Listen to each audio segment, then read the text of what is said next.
nunca consegui aprender mais, a não ser com as canções do rádio.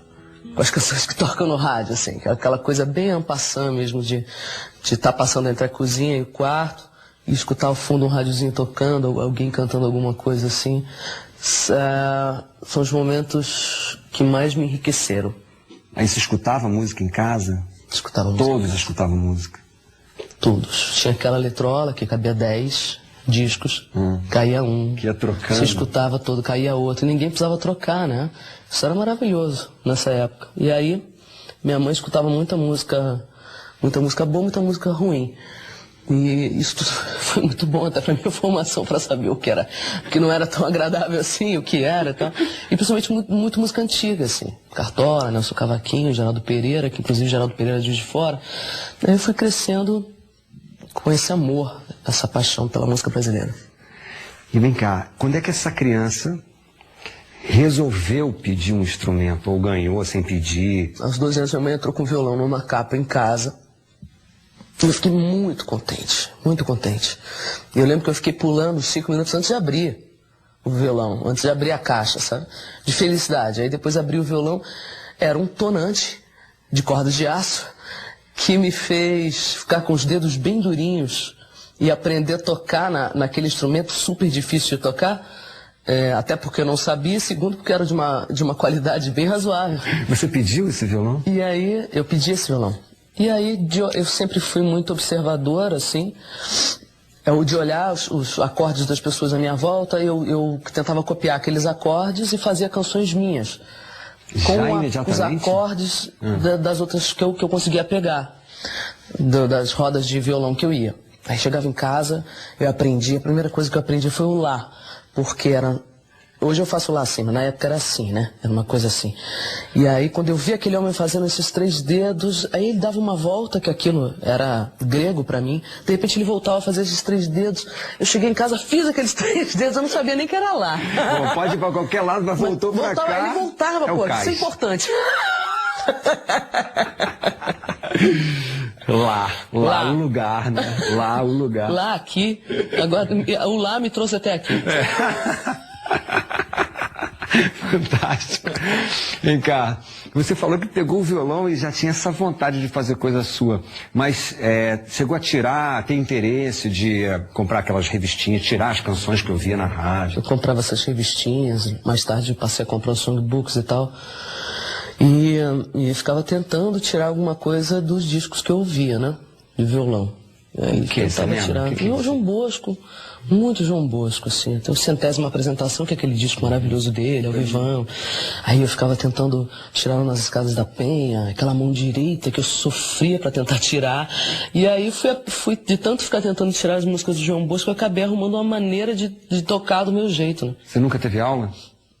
Olha, me levaram na aula, mas era um cara que bebia muito, entendeu? Eu chegava lá, já tava aquele cheiro de cachaça, então você já viu como foi a aula, né? Aí eu, lá pra 3ª aula, resolvi começar. Falei, é melhor que eu seja autodidata. Quando é que saiu a primeira canção? Não precisa ser a primeira, mas uma das primeiras que você lembra, aquela que talvez tenha te dado a sensação de que, opa, fiz uma música, vou mostrar porque acho que essa ficou melhor que as outras, ou foi a primeira mesmo. Não, o mais engraçado é que eu fazia canções antes do violão. Então, eu conseguia aguardar, eu pegava uma letra assim, né? Eu adorava aquele papel plastificado. Só que a minha mãe não tinha grana pra me dar pra fazer um papel plastificado. Então eu pegava, sabe aqueles papéis de blusa? Enfiava a letra dentro e plastificava. E ficava aquelas letras plastificadas.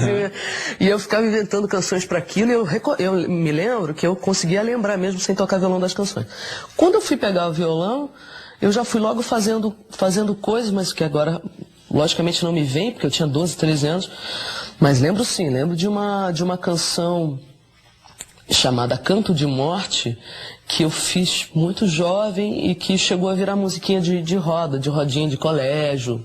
Você, depois de fazer tantas, já conseguiu estabelecer ou mesmo perceber o que é favorável para compor e o que é desfavorável, sabe? Uma situação ou um estado de espírito. Eu vou dizer uma coisa, teve fazer uma passagem rápida, que foi uma coisa que marcou muito, um movimento francês chamado Oulipo, que era o Queneau, o Ítalo Calvino, o Péric, e eles resolveram usar a dessubjetivação, que era não ter a liberdade, porque a liberdade para eles era uma forma de escravidão, assim como eu acho também. Então, vamos fazer um texto sem a letra E, que inclusive é muito recorrente na língua francesa. Então, vou te dar um exemplo. Chegava um momento do texto que eles estavam escrevendo, fomos beber, beber não pode, porque tem a letra E, então fomos pintar. Então, a história sendo modificada por conta de uma norma que eles criaram, que era não a letra E.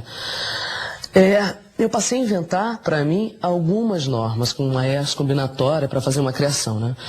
E eu até vou tocar uma música aqui chamada Carvão, que foi feita exatamente assim. Que o A, eu colocaria as terminações com ão, o B com ir, depois o final era o final com er, ER, né? O er. E são três, como se diz? 3 partes da música idênticas, contando uma história.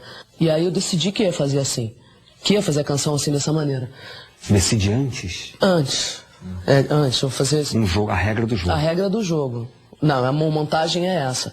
Então é uma música assim, inspiração zero, e que é louco, porque na hora de gravar, eu gravei muito inspirada. Na hora de cantar e interpretar. Porque existe uma diferença muito grande, né, entre o compositor e o cantor daquilo. O compositor, a composição é completamente sem inspiração, é completamente mental.